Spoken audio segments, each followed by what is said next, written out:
हापुड़ के लोग अपने मान सम्मान स्वाभिमान की रक्षा के लिए हमेशा संघर्ष करते रहे हैं। आज देश को जरूरत है हापुड़ के लोगों की।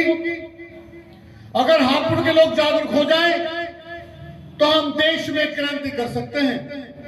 जिस संविधान को 79 वर्ष से इंसान के दुश्मन लोगों ने लागू नहीं किया, जो नफरती लोग हैं, जो इंसान के दुश्मन लोग हैं, जो इंसान को इंसान से बांटकर जाति धर्म के आधार पर, भाषा के आधार पर, प्रांत के आधार पर बांटकर हुकूमत में बने रहना चाहते हैं, जो लोग इंसान का शोषण करके इंसानों को गुलाम बनाकर सत्ता में बने रहना चाहते हैं, जो नफरती लोग हैं, जो डरा के धमका के बहका के खाते हैं, जो पत्थर में जानवरों को भगवान बताते हैं और इंसान के बीच नफरत पैदा करते हैं, इन नफरती लोगों के हाथ में भारत का संविधान है।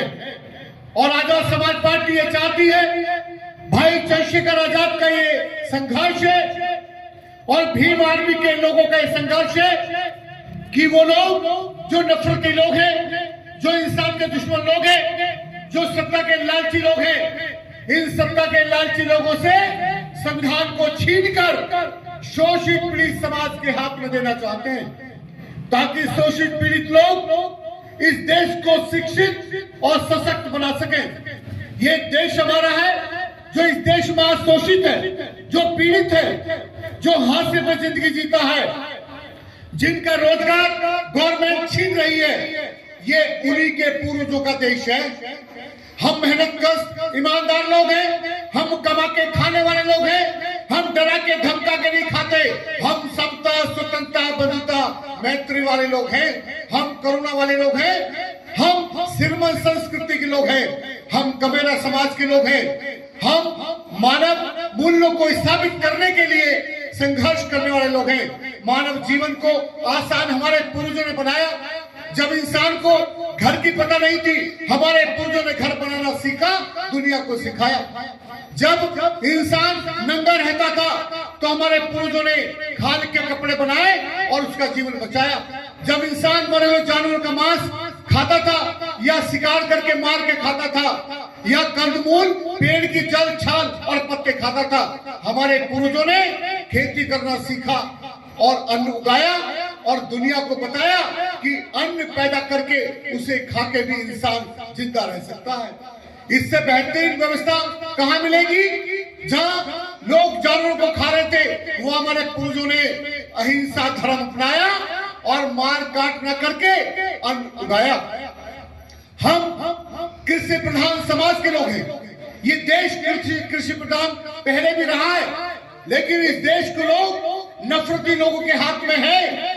वो इस देश को खत्म करना चाहते हैं, इस देश की संस्कृति को खत्म करना चाहते हैं। लेकिन भाई चंद्रशेखर आजाद और भीम आर्मी आजाद समाज पार्टी हमारे पूर्वजों की सभ्यता को इस देश में स्थापित करना चाहती है और वो सभ्यता हमारे भारत के संविधान में आपको मिलेगी। हमारे भारत का संविधान हमको सामाजिक आर्थिक राजनीतिक न्याय दिलाने के लिए संकल्पबद्ध होने की बात करता है। हमारा देश का संविधान विचार अभिव्यक्ति विश्वास धर्म उपासना की स्वतंत्रता की वकालत करता है। हमारे देश का संविधान व्यक्ति की गरिमा और अवसर की समता दिलाने के लिए बात करता है। हमारे देश का संविधान राष्ट्र की एकता और अखंडता अखंडता और भाईचारा बंधुता बनाने के लिए संकल्पबद्ध होने की शपथ लेता है। लेकिन जिनके हाथ में संविधान है वो इस संविधान को खत्म कर देना चाहते हैं। वो इस देश में पूंजीवादी व्यवस्था लाना चाहते हैं। वो इस देश में मनुवादी व्यवस्था ऊंच नीच का भेदभाव दोबारा लाना चाहते हैं। लेकिन जिन लोगों ने बाबा साहब के अधिकार के बल पे, जिन लोगों ने संविधान के बल पे आजादी पाई है, ये उनका कर्तव्य है कि जो संविधान की तरफ उंगली उठाए हम उसकी उंगली तोड़ देंगे। जो संविधान को लागू न करे हम उसको सत्ता से बेदखल कर देंगे। हम उसको जमीन में इतना गाड़ देंगे कि वो कभी फिर नहीं उठ पाएंगे। ये संकल्प यह हापुड़ की भूमि पर हापुड़ के लोगों को लेना चाहिए। ये वही हापुड़ है जिस जिन्होंने बीपी मौर्य साहब के साथ चलकर लड़ाई लड़ी थी, जिन्होंने बीपी मौर्य साहब के साथ संघर्ष किया था, जब लोग रोजगार भी नहीं था, लोगों ने भूखे संघर्ष किया, जब लोगों के कमर से पेट लगे होते थे तब संघर्ष किया, जब लोगों को जाति बताने में डर लगता था तब भी हमारे पूर्वजों संघर्ष किया। हमारे पूर्वजों ने अचार से, चटनी से और प्याज से, गुड़ से, छाछ से रोटी खाके और पैदल चल चल के, जब साइकिल भी नहीं थी तब महापुरुषों के मिशन के लिए काम किया।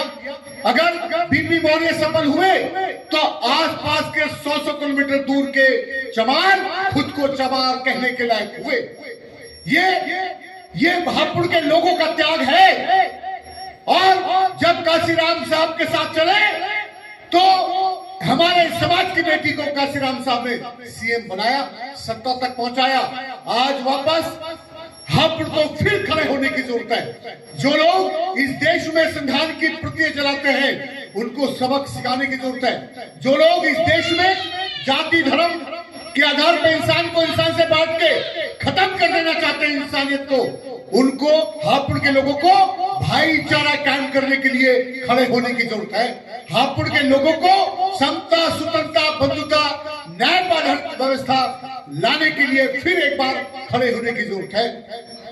इसलिए मैं हापुड़ के प्रत्येक गांव में जा रहा हूं, मैं अधिक से अधिक लोगों से मिल रहा हूं और हमारा संघर्ष ना जाति आधारित कभी था, ना है, ना कभी रहेगा।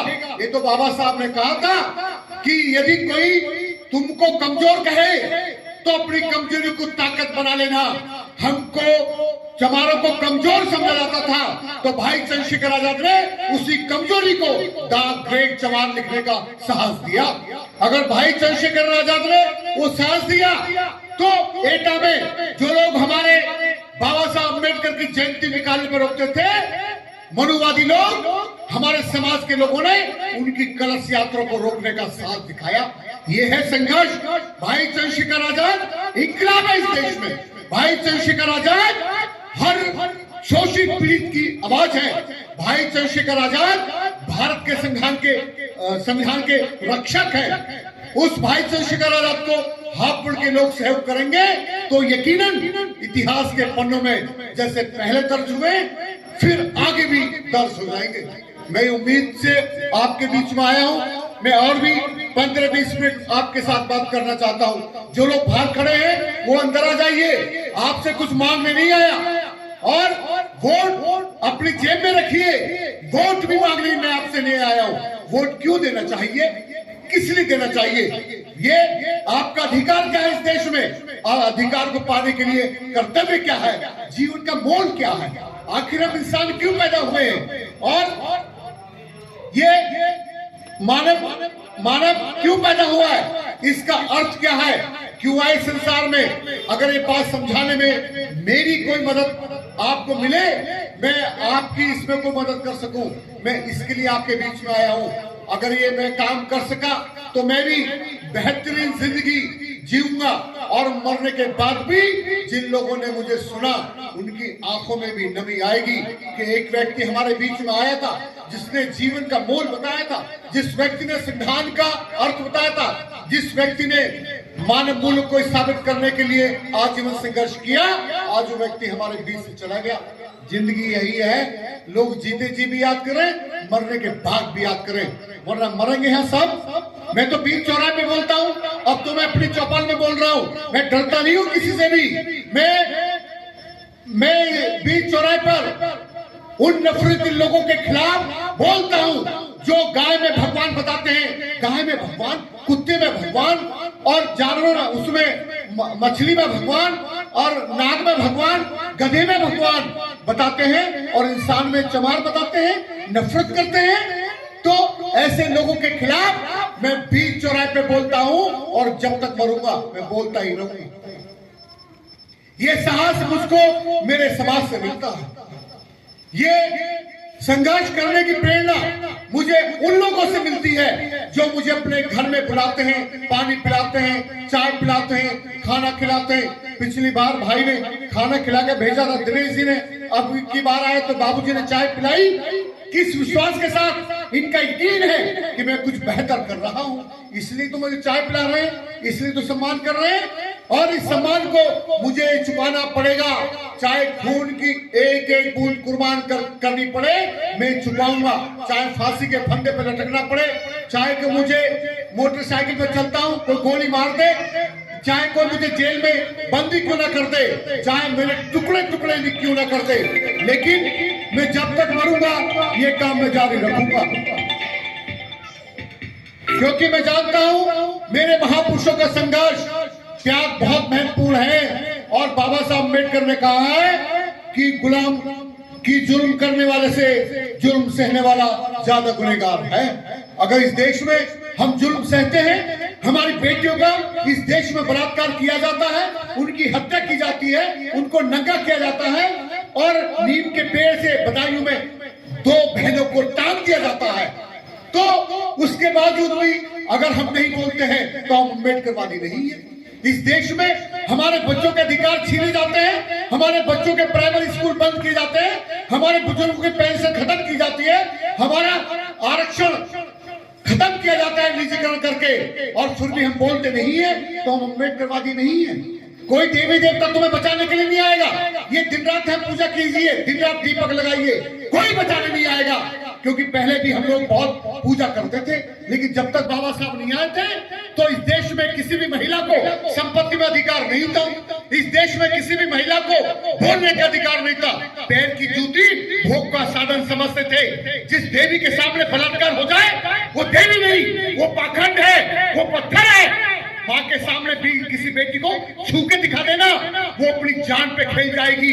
अगर किसी बच्चे को उसका शेर भी छीन ले माँ की गोद से, तो शेर को फाड़ के अपने बच्चे को बचा के लेके आती है। वो है देवी, और कोई देवी नहीं है संसार। वो है भगवान। जो बाप तुमको खून पसीने से तुम्हारे जीवन को सींचता है, जो बाप खुद बाद में खाता है पहले तुम्हें खिलाता है, जो बाप अपने आप को गिरवी रख देता है दूसरों के आगे, वो बाप जो तुम्हारे जीवन को पालने के लिए, तुम्हें आगे बढ़ाने के लिए अगर किसी के आगे भीख मांगने पड़े तो अपना सर उसके कदमों में रखता है, वो बाप है भगवान। और कोई भगवान इस देश में नहीं है। ये पाखंड है, लूटने का धंधा है। निकम्मे लोगों ने भगवान का आविष्कार किया लूटने के लिए। लोगों ने लोगों को डराया, भय भूत प्रेत आत्मा परमात्मा स्वर्ग नरक के नाम पर। ये चतुर चालाक लोगों का षड्यंत्र है हुकूमत में बने रहने के लिए, कि जितने ये लोग ये धर्म के नाम पे, जितने स्वर्ग के नाम पे डरेंगे, उतने हमारे गुलाम बने रहेंगे। अगर ये पत्थर में भगवान देखेंगे तो चढ़ावा चढ़ाएंगे, उसके मालिक हम बनेंगे। ये षड्यंत्र है। धर्म एक धंधा है। धर्म है क्या? इंसानियत, वही सबसे बड़ा धर्म है, बाकी कोई धर्म नहीं है। किसी भूखे को खाना खिला के देखिए कितनी शांति मिलती है, किसी प्यासे को पानी पिला के देखिए कितनी शांति मिलती है। अगर ये तो हिंदू धर्म में भी कहा गया नर सेवा नारायण सेवा, नर की सेवा करते नहीं और पत्थर की सेवा में लगे रहते हैं। माँ बाप को रोटी मिलती नहीं, टावल लेने जाते हैं, गंगा नहाने जाते हैं। और बाबा साहब अम्बेडकर के बल पे मिली नौकरी और उनका जगराता कराया नहीं, बाबा साहब के 14 अप्रैल में 200 रुपए दिए नहीं, और माता के जगराते में 2.5 लाख लगा देते हैं। और कहाँ जाते हैं? ये काली माता, ज्वाला माता, शीतला माता और गौरी माता, खड़ी माता, पड़ी माता, वैष्णो माता, साकुरी माता, शीतला माता, दुर्गा माता और कीकर वाली माता, पीपर वाली माता, खड्डे वाली माता, डग्गे वाली माता और पड़ी माता, मैठी माता, मोनी माता, भोली माता, मुद्दो माता, एक ही माता है जो हमको पैदा करती है। ये बात समझिए। किसी धर्म की आस्था पर मेरा प्रहार नहीं है, लेकिन धर्म को समझिए तो सही। मां पैदा करती है, पालती है, ये उसका धर्म है। और बच्चे अपनी मां से पैदा होते हैं, मां की सेवा करते हैं, तो ये बच्चों का धर्म है।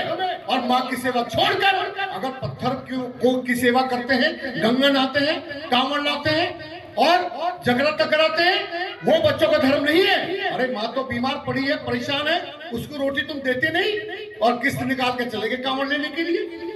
कहां का धर्म है? ये लूटने का धंधा है लोगों का। मेरे समाज के लोगों, कुछ बहुत कहना तो बहुत कुछ चाहता हूं, क्योंकि बहुत जला हुआ हूं मैं अंदर से। 18 साल हो गए मुझे लगातार ये प्रयास से संघर्ष करते हुए।